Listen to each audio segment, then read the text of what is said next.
Hello friends and welcome back to English with Raghav sir. So guys, UPTGT और PGT English के लिए जो aspirants preparation कर रहे हैं उनके लिए ये लेसन बहुत इंपॉर्टेंट होने वाला है. हो सकता है लेसन थोड़ा सा लेंदी हो जाए, बट गाइज पेशेंस बनाए रखें और लेसन को लास्ट तक देखें because this lesson is going to be very very very important for you. And today's lesson is only about the definition or you can say different definitions of poetry given by different authors, poets or writers. Okay, so let's start with the definition given by Aristotle.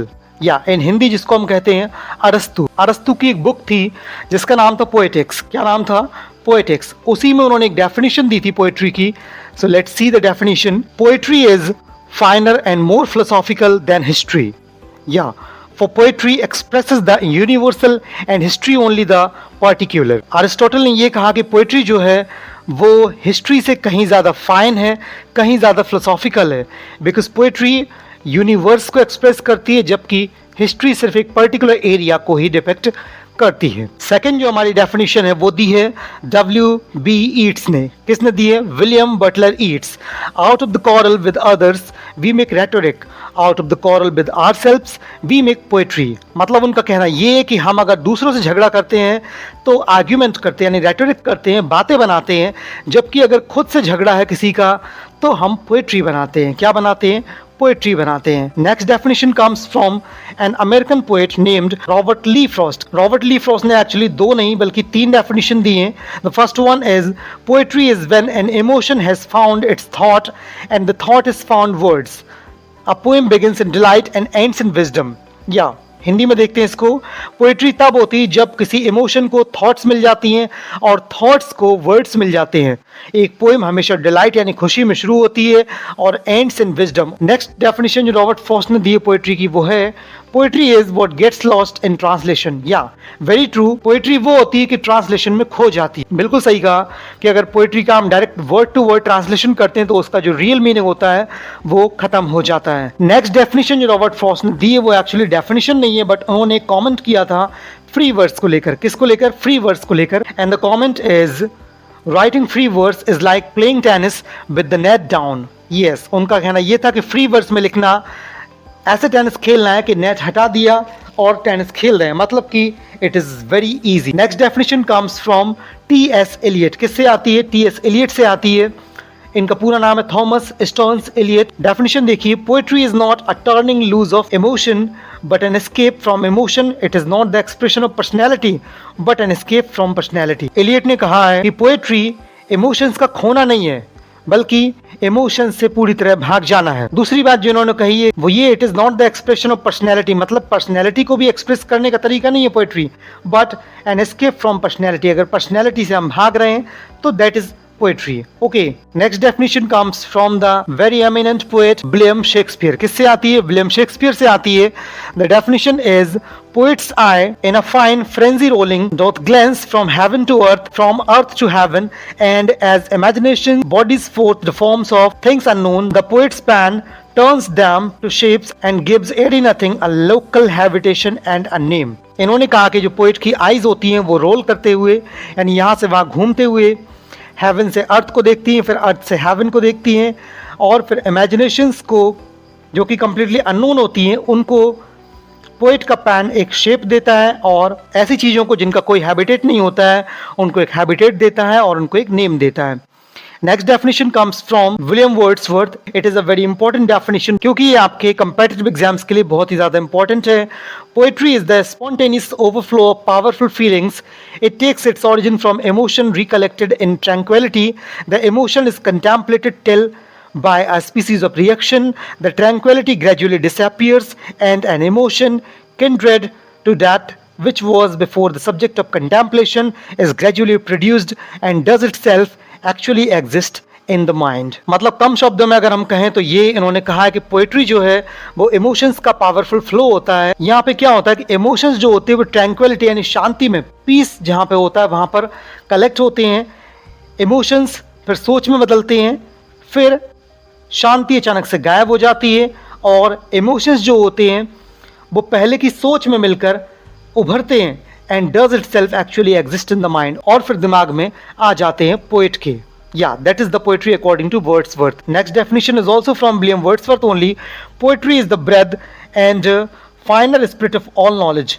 It is the impassioned expression which is in the countenance of all science. इन्होंने तो सीधा सीधा कह दिया कि poetry जो है वो सारे ज्ञान की जड़ है. अगर नॉलेज कहीं पर है तो उसकी जो आत्मा है, उसकी जो सांसें हैं वो पोइट्री है.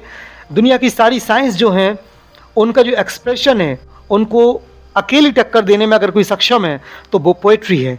Next definition comes from an Italian poet and translator Salvatore Quasimodo. Yeah, definition is poetry is the revelation of a feeling that the poet believes to be interior and personal which the reader recognizes as his own. Yeah, मतलब poetry जो होती है वो feelings का revelation होती है. जो poet होता है वो अपनी फीलिंग्स को रिवील करता है, जाहिर करता है, लेकिन जो रीडर होता है वो उन सारी फीलिंग्स को अपनी खुद की फीलिंग समझता है. Okay friend, now the next definition comes from the English poet Matthew Arnold. The definition is poetry is at bottom a criticism of life, that the greatness of a poet lies in his powerful and beautiful application of ideas to life, to the question how to live. मतलब अगर beginning में देखें तो poetry क्या है, life का criticism है. और एक पोइट की महानता इस बात में होती है कि वो अपने पावरफुल और ब्यूटीफुल आइडियाज़ को लाइफ पर अप्लाई करता है और अल्टीमेटली एक क्वेश्चन पुटअप करता है that how to live the life, how to live the life. या this was the definition according to Matthew Arnold. Now the next definition comes from William Hazlitt. किससे आती है? विलियम हैजलिट से आती है. The definition is poetry is all that is worth remembering in life. या he says that कि life में जो भी याद करने लायक है वो सिर्फ और सिर्फ पोइट्री है. ओके, नेक्स्ट डेफिनेशन आती है पी बी शैले से. P B Shelley says poets are the unacknowledged legislators of the world. P B Shelley ने तो सीधा कह दिया कि पोइट्स जो हैं वो दुनिया के लॉ मेकर्स हैं. लेजिस्लेटर्स का मतलब होता है लॉ मेकर्स, मतलब दुनिया में जितने भी नियम बनते हैं वो कौन बनाता है? पोइट्स ही बनाते हैं. Okay, now next definition is also from the same poet P B Shelley. It is poetry is a sword of lightning ever unsheathed which consumes the scabbard that would contain it. मतलब ये है कि poetry को इन्होंने सीधा एक तलवार कह दिया जो अगर एक बार बाहर आ जाती है तो फिर अपनी मयान को भी खत्म करने की क्षमता रखती है. One more definition from the same poet. All high poetry is infinite. It is as the first acorn which contained all oaks potentially. जो हाई पोएट्री है वो इनफाइनाइट होती है. ये उस फर्स्ट अकॉर्ड की तरह होती है, यानी फर्स्ट ओकनेट की तरह होती है जिसमें सारे ओक्स कंटेन होते हैं, मतलब उसमें सारे ओक्स समाहित होते हैं. Next definition comes from an American writer who was a romantic poet. The definition is I would define in brief the poetry of words as the rhythmical creation of beauty. Its sole arbiter is taste with the intellect or with the conscience. It has only collateral relations unless incidentally it has no concern whatever either with duty or with truth. मतलब ये कहते हैं beauty को अगर rhythmic तरीके से प्रस्तुत किया जाए तो वो पोएट्री है. अगर पोएट्री की बात करें तो इसमें इंटेलेक्ट और कंसाइंस जो हैं उनका आपसी रिलेशन होता है, हालांकि इसका ड्यूटी से या ट्रुथ से कोई लेना देना नहीं होता है. Next definition comes from a poet who belongs to Wales. कहाँ से ये? वेल्स यूके से हैं.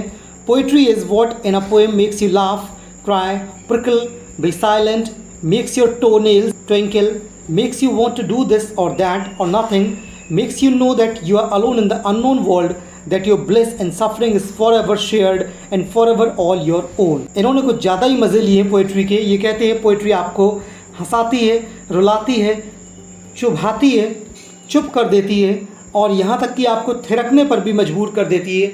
कभी ये कराती है, कभी वो कराती है, कभी कुछ भी नहीं कराती है. कभी आपको ये बताती कि आप इस दुनिया में अकेले हैं, कभी ये बताती कि आपकी खुशी और गम शेयर करे जाएंगे, तो कभी ये बताती कि वो हमेशा आपके खुद के ही रहेंगे. Yes, this definition comes from Dylan Thomas. Now the next definition comes from an American poet Emily Dickinson. इनका पूरा नाम था Emily Elizabeth Dickinson. If I read a book and it makes my whole body so cold no fire ever can warm me, I know that is poetry. If I feel physically as if the top of my head were taken off, I know that is poetry. These are the only way I know it. Is there any other way? ये कहती हैं कि poetry वो है जो मुझे cool करती है, पोइट्री वो है जो मुझे वार्म करती है, और अगर मेरे सिर के ऊपर का हिस्सा कहीं जा सकता है, I mean to say, if my brain is lost somewhere, then that can be done only by the poetry. और मेरे हिसाब से पोइट्री सिर्फ इतनी ही है. क्या कुछ और भी जानते हैं आप? So this was the definition according to Emily Elizabeth Dickinson. Now the next and the last definition comes from John Keats. किसकी है? John Keats. Poetry should surprise by a fine access and not by singularity. It should strike the reader as a wording of his own highest thoughts and appear almost a remembrance. ये poetry को बताते हैं कि इसकी जो access है, इसकी जो पहुंच है बहुत ज़बरदस्त है, ये सिंगुलर नहीं है. इसमें पोइट की अपनी जो सबसे ऊंची सोच होती है वो निकल कर आती है और अपीयर ऑलमोस्ट अ रिमेम्बरेंस, और डेफिनेटली ये हमेशा याद रह जाती है. ओके गाइज, तो ये थी आपके सामने डिफरेंट डेफिनेशंस जो कि अब तक डिफरेंट पोइट्स ने दी हैं. और मैं आपको बता दूं कि ये सारी डेफिनेशंस कभी ना कभी किसी न किसी टीचिंग एग्जाम में आ चुकी हैं guys. So all these definitions are really very important for your UP PGT, TGT और any other kind of teaching exam. अगर लेसन समझ में नहीं आया तो मैं आपसे सिर्फ इतना कहूँगा कि एक बार इसको फिर से देखिए. डेफिनेटली ये लेसन आपके लिए बहुत ही ज़्यादा हेल्पफुल होने वाला है. मिलते हैं नेक्स्ट वीडियो में, तब तक के लिए stay happy, keep smiling and keep learning. Thanks for watching.